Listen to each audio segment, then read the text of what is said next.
Hi, I'm Dave. And I'm Matt. And welcome back to Sofa Reviews. Today we're continuing our 1-year anniversary with part 2 of Batman Forever. Because there's an intruder, the Batcave decides to activate and show off everything. We then see Bruce with Dr. Meridian on what seems like a date. My parents were murdered in front of me when I was just a kid. That's quite the chatterblind you've got there. Also, isn't there a crime spree you should be dealing with? Bruce explains that he's been having dreams about his parents' murder, now with added details and even happening during the day. Bruce, you're describing repressed memories. Images of a forgotten pain that's trying to surface. Repressed memories and forgotten pain. Because if there's anyone who would forget the murder of their parents, it'd be Batman. Before Bruce can seal the deal, he's called away by Alfred because Dick stole the Batmobile. We see him talking to prostitutes while the street gang look on. Clearly Batman's been very effective in reducing crime in the city. The gang chases after a girl, Dick chasing after them to save her. Hey! Hey, let her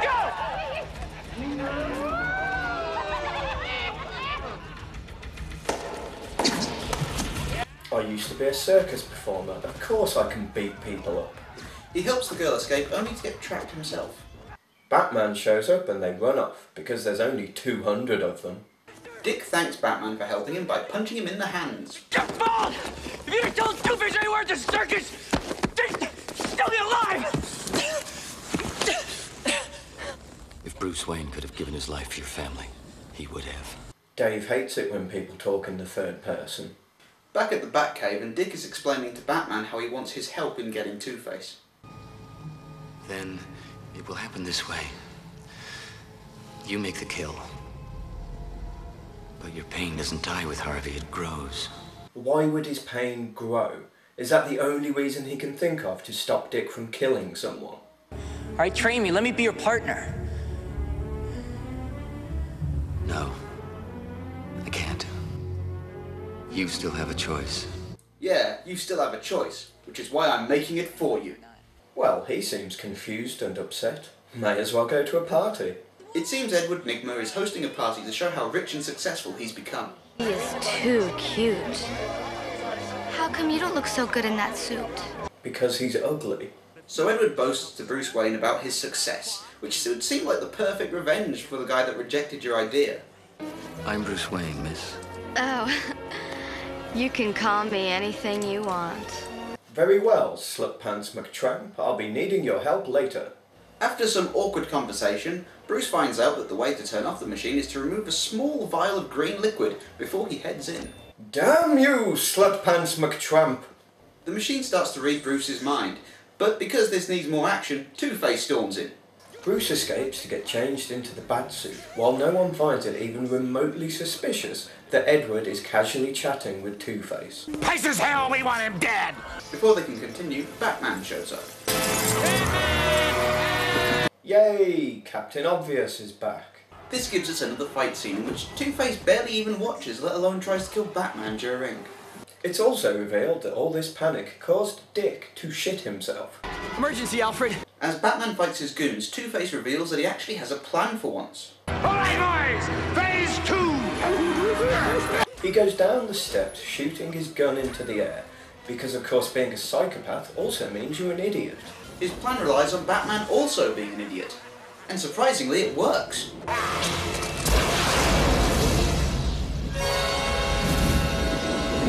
It turns out that Batman has his lucky Batcape on, which gives him a +5 to resist being cooked alive. Two-Face and his goons do a little victory dance until Batman reappears. Why can't you just die? Maybe because you haven't tried shooting him yet? Instead, Two-Face shoots around Batman, causing him to be buried under sand. Instead of doing another victory jig, they run off, allowing Dick to use his gymnastic powers to save Batman. Dick is determined to become Batman's sidekick, but apparently saving someone's life means you're out of control. And wherever Batman goes, I'm gonna be right beside him. I mean, how are you gonna stop me? Break his legs. Instead of resolving his issues, Bruce goes to see Dr. Meridian instead, this time as Batman. She decides she wants the billionaire she's been dating rather than the crime-fighting vigilante, which is lucky as a threesome would have been tricky. Elsewhere, Two-Face and the Riddler discover that Bruce Wayne is Batman from that simple brief mind scan at the party. Of course, having these two psychopaths on the loose is not enough to stop Bruce from giving up being Batman in the hope of getting some sex. From this day on, Batman is no more. Dick is upset by this and he runs off. I'm assuming we're meant to like Dr. Meridian, but considering she helped create the Riddler and is now destroying Batman, things aren't looking good. They sit down and chat for a bit before Chase accidentally knocks over some flowers. Oh my god, in the entire time since my parents' death, no one has ever dropped flowers. This takes us to a flashback where Bruce mentions his father's red diary. His journal. He'd written in it every day of my life. We've actually managed to get hold of it. The last entry reads, "Off to a play tonight. I do hope we're not callously murdered in front of our impressionable young son." What are the chances of that? Anyway, Riddler and Two-Face finally break into Wayne Manor. The Riddler uses his ridiculous glowing walking stick to somehow bypass the security. Bruce and Chase fight off Two-Face's goons while the Riddler destroys the Batcave in the campest way possible. Two-Face finally gets heads on his coin and shoots Bruce. He's about to finish him off, but the Riddler stops him. Don't kill him. Yeah, you can't kill him now, even though it's your sole character motivation, because then you'd win. So they leave him there and they take Dr. Meridian as a hostage. Batman will come for me. Batman? Batman, you say? Coming for you? I'm counting on it! Well, why did you destroy all of his stuff if you wanted him to come to you?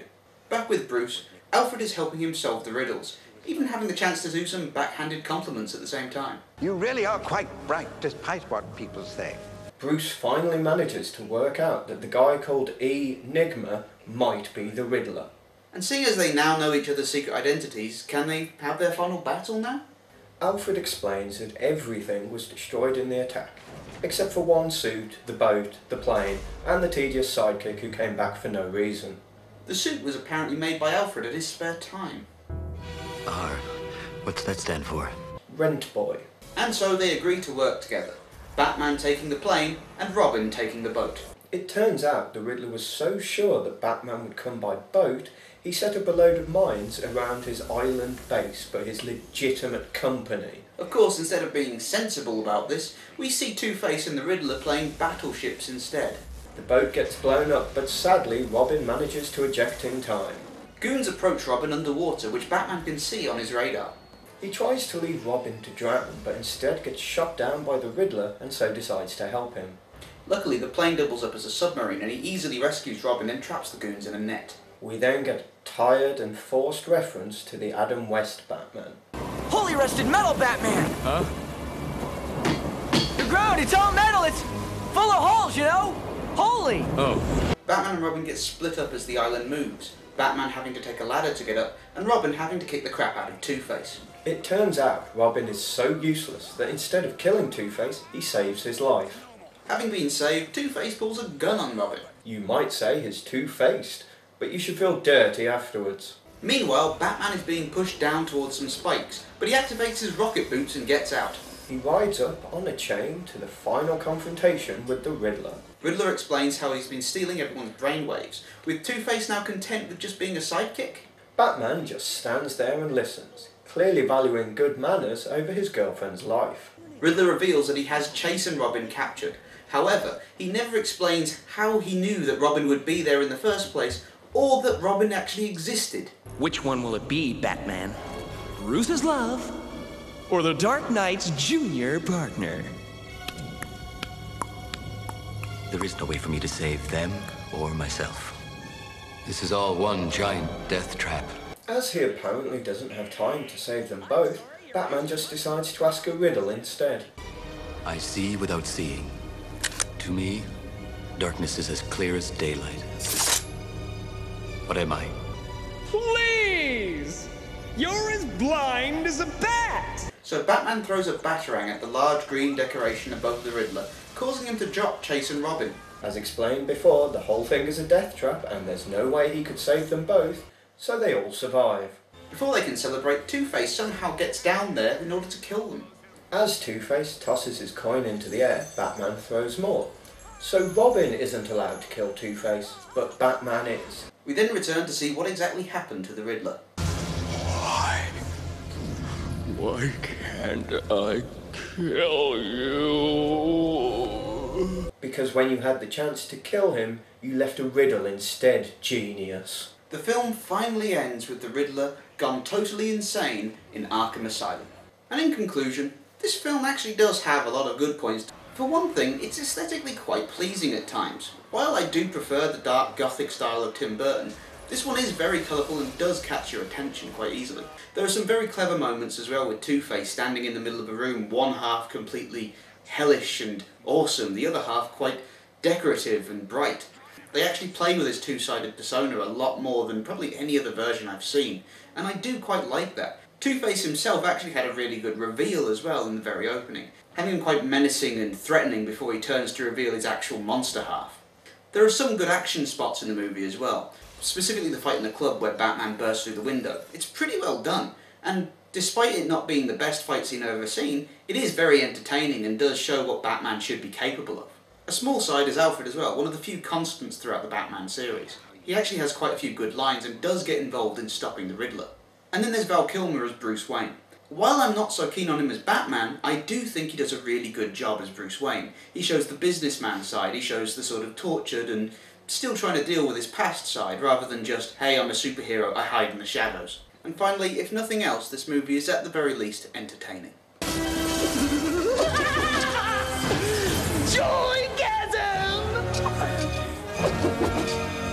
The main problem with this film is that it's a bit all over the place. At times it tries to be really serious and deep, going along the psychological trauma and damage of Batman, and then at other times it's just ridiculously wacky. Pretty much every time you see the Riddler it's ridiculously camp and over the top.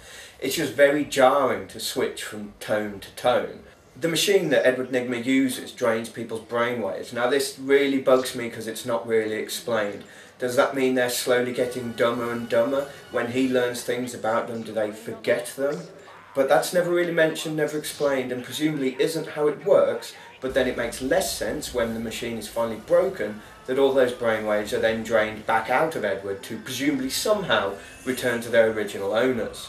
Two-Face in the film, apart from a nice opening, is then pretty much pointless. He only shows up to throw in an action scene in case people started to get a bit bored, and in the end he ignores his sole motivation and doesn't kill Batman when he has the chance. Just like Robin doesn't kill Two-Face or even just let Two-Face die when he has the chance. It's never explained why he suddenly changes his mind on this. He's just now suddenly not after revenge. Finally, it seems the moral of the story is that if you kill someone for revenge, your pain will only grow and your life will become an empty shell purely about revenge, going from kill to kill. But if you watch someone else kill that person for you, you'll be fine.